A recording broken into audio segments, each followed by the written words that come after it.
Well, shut your mouth then. Stop getting interfering in stuff that's nothing to do with you.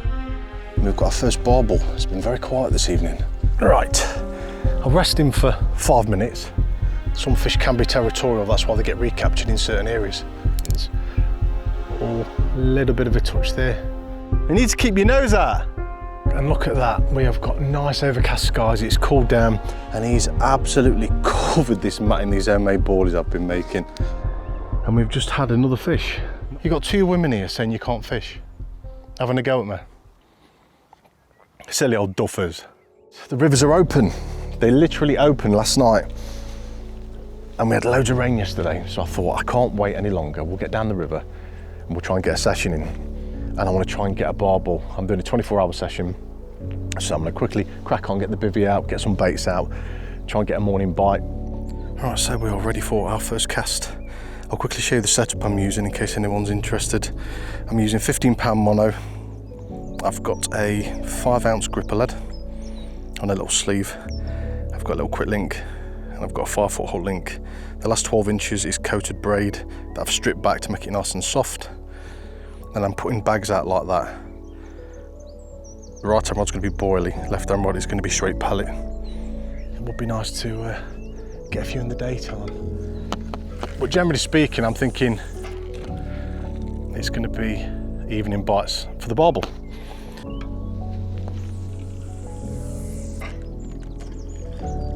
And we're good to go.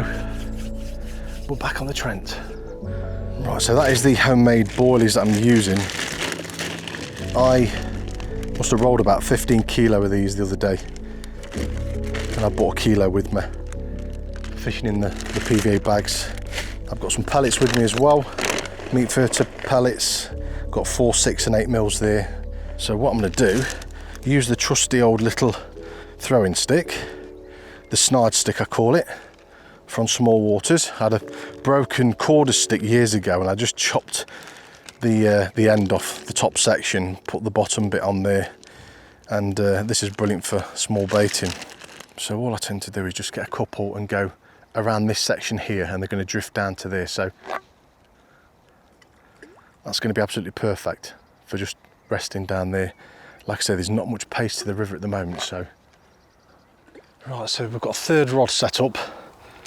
I've been here for probably about an hour and a half now. There's nothing showing or happening at the moment. There's quite a few small fish coming through on the surface, small roach and perch.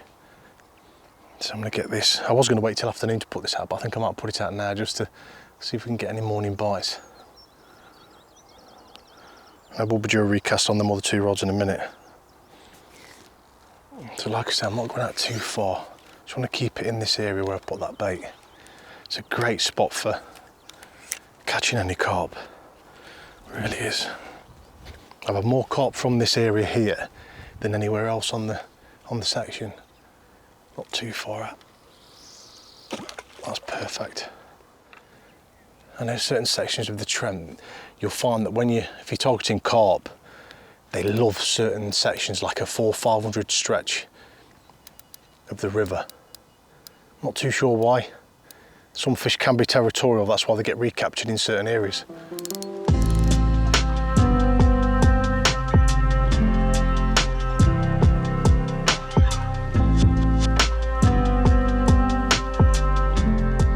Yeah, we're at 0.9 at the moment, 0.93. So this will rise to probably only a little bit, maybe 0.98, something like that. It won't go any higher than that. So when it's like that, it's generally you think, right, you're just going to try, you look if you're going to do sessions like now. The chance of catching a fish is going to be slim. You might get a couple, a barbel, one in the day, one at night time. There is a spot on this section at the top where you'll just catch him every 5 minutes. If you did a 24-hour session like I'm doing, you'd probably end up catching 20 barbel, but they're only little small ones. And to be honest, catching that many fish in one session, for me, I'd get bored. I do like my breaks in between catching them.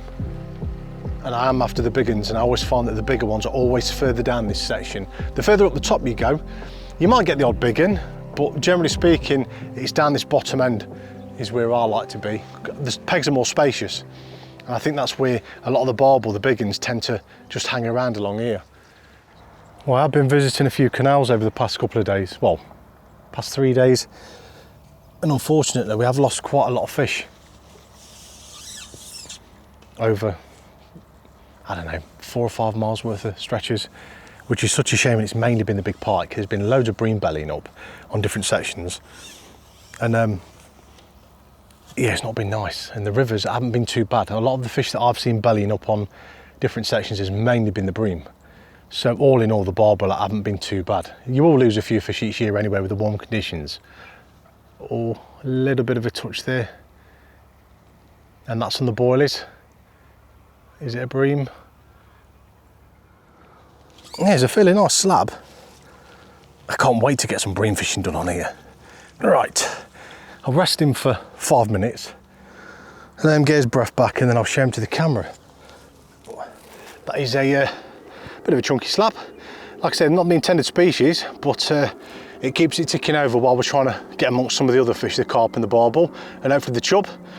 He snagged me up, God knows what he was on, but I let a bit of line out and eventually freed himself and managed to get him in the net. So I'm gonna have a little flick around there a little bit more and find out what's down there. But other than that, he's tickling the session away, and that is a really nice slab. So we'll get him back and then we'll get some more bait on and then hopefully get some more fish in the bag.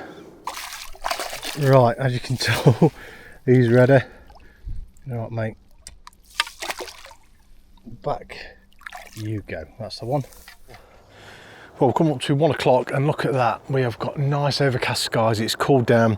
It looks like we might get a bit of rain, which is what I've been hoping for these past couple of hours. It's been absolutely roasting. So we'll get another bag on here. See if we can pick anything up. The rods have been quite devoid of anything. Even bream aren't hanging around. Right, I'm going to go a little bit further over this time, I think.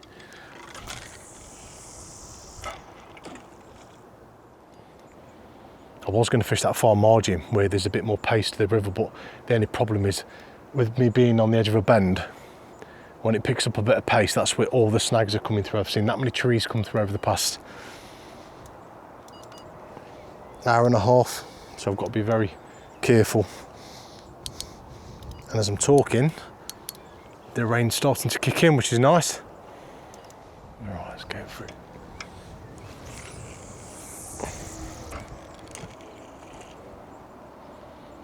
Right, get out this rain and cross his fingers for some action.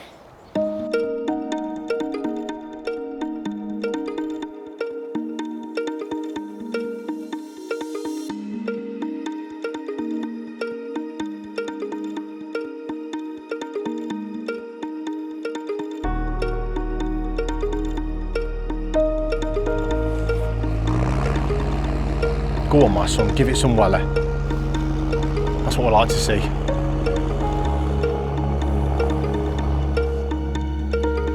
Let's get a couple of baits out here while it's gone quiet.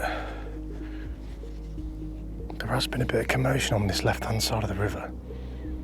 I'm sure I've just seen a carp top right over the spots that we've put that bait out in. And there's a lot of activity. I'm guessing it's probably a few bream or silvers coming in for the feed on the pallet, which I don't mind, to be honest.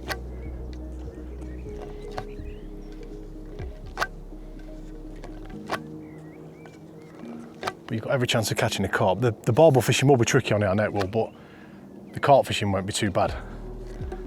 That's why I've put the boilies, sort of spread them in that bottom section. I absolutely love that area for catching a few.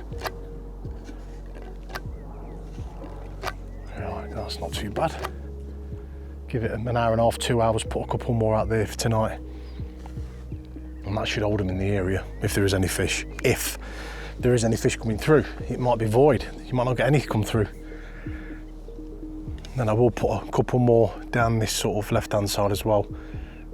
Normally the case when you're catching the carp, you get absolutely nothing, it's dead. And then all of a sudden out the blue, mid-afternoon or going into evening time, rod just absolutely rips off. And then when you pick the carp up, it's just crapping all the bait out that it's been feeding on, because it's a highly digestible boilie that I've been rolling. So it goes through the fish really quickly. Whereas when you use like shelf life boilies, they're a lot more tougher and it takes a while for the fish to digest them. But this, what I use, very, very soft. That's why I don't have them on the hair rig. What I might do is, on my next batch, I'll make some really tough hard hookers. I'll just boil them a little bit longer and then glug them in a nice oil, a sardine oil or salmon oil, to make them really attractive, and it'll coat the baits as well, so they won't be as soft. Well, shut your mouth then. Stop getting interfering in stuff that's nothing to do with you. This riverbank is open. It's a day ticket. Why don't you ring somebody up and report me then? You're not going to bother, so why did you just tell me I can't fish here then? You need to keep your nose out. Yeah, speak to the water bailiff. You got 2 women here saying you can't fish, having a go at me. Silly old duffers. You always get them, always on the Trent. If it's not a nodder, it's already somebody sticking their nose in that's got nothing to do with them. She spends too much time on Facebook, that's her problem. I've had 2 bream. 2 bream? 2 little small bream, yeah, other than that, really quiet. They opened the rivers up last night. Did they? Yeah. Oi. He's a big lad, isn't he? To go up here. I think it's natural for Labradors to get that big, isn't it? Yeah, but Oi, Molly, come up here. She's fingers crossed. Yeah, hopefully. Yeah, well, keep my fingers crossed too. All right, see you later.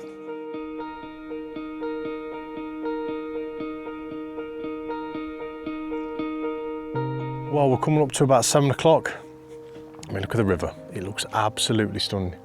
It's like a mill pond at the moment. There's a couple of lads who have come down to fish, not that many people if I'm honest. Yesterday afternoon when they opened the fishing up, I was expecting to come down this morning and there'd be literally every peg taken, but I think because it was a Sunday they announced it, I think it was dinner time, people hadn't planned any sessions, so it caught them off guard a little bit. I thought it might be a little bit longer, and I think there is a few sections that are still closed at the moment, but we're trying, that's the main thing. We've come down to give it a go. Right, let's go for it.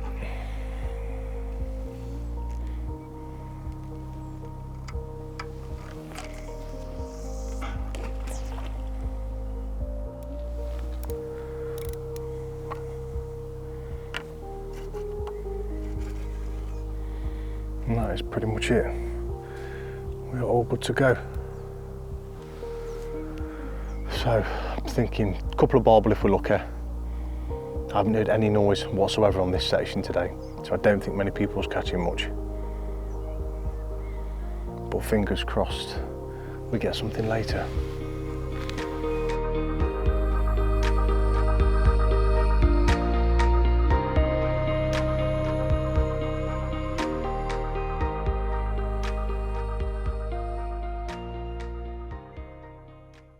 Well, it's about 2:45 and we've got our first barbel of the session. It's been mega quiet, no chub, no carp, nothing. So surprised we didn't get anything going into darkness, but this might be the only fish of the session. So what I'll do, I'll get him back quickly and then we can get some more bait out, and then hopefully we can get maybe one more before we go in the morning. I'm going to be here till about 8 o'clock, so hopefully we can get some more. But that is a beautiful, beautiful Trent barbel. Happy days. Right, mate. He looks like he's ready to go. I didn't rest him for about 15 minutes. Look at the markings on him, absolutely stunning. This time of year you've got to be very careful returning these fish. Make sure you rest them for much longer than normal.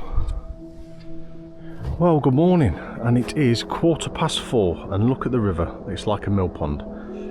Look how beautiful it looks this morning. And we've just had another fish, not a barbel, but this actual left-hand side of the swim, where I baited up yesterday with the homemade boilies, we've just had a carp. And it's always hit and miss when you're trying to catch them. And we've had a nice common. Well, second fish of the session. Lovely looking carp. Very, very welcome. Look at the condition of it, absolutely stunning. You can tell these fish don't get caught very often on this section, especially the carp. Every now and again you hear of them coming out, but it's quite rare to be honest. And then obviously we've got the bite, but that is a lovely looking fish. Well, it's a beautiful morning on the river. It would be nice for one more before we call it a day. I've had him resting for about 15 minutes just to make sure he's all right. Lovely little fish, not a monster, but very welcome out the Trent. It's always nice to get carp from here.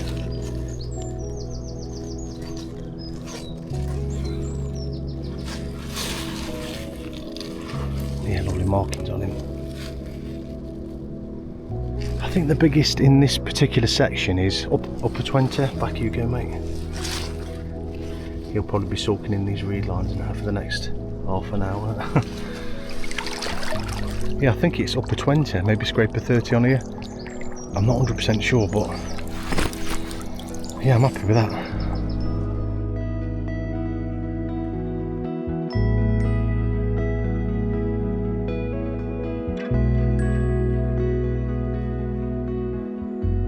Well, we've come to the end of the session. It's been what I expected. We've had a couple of fish. We had a few bream, nice carp, nice barbel. Nothing massive.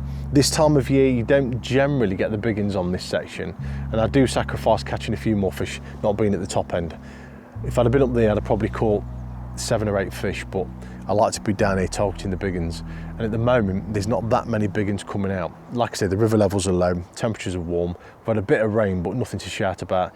We do need a bit more rain, if I'm honest. I mean, the oxygen levels in the river are fine to fish for them, but it's just a case of the levels. We need a good 2 or 3 foot on, and then you'll be pulling them out left, right and centre, and that's when the big ones start getting on the feed on this particular section. So my next session will probably be on the Trent or a lake. I am pre-baiting several different spots now. I'm back to rolling my own bait, so I've got as much bait as I need, and I've got so many places I want to go and visit on the Trent. I've been pre-baiting different sections that have got some big carp in, a few lakes as well. So all in all, only time will tell. We'll just see what the weather's like and we'll go from there. So I just want to thank everyone for watching, and I will see you in the next one.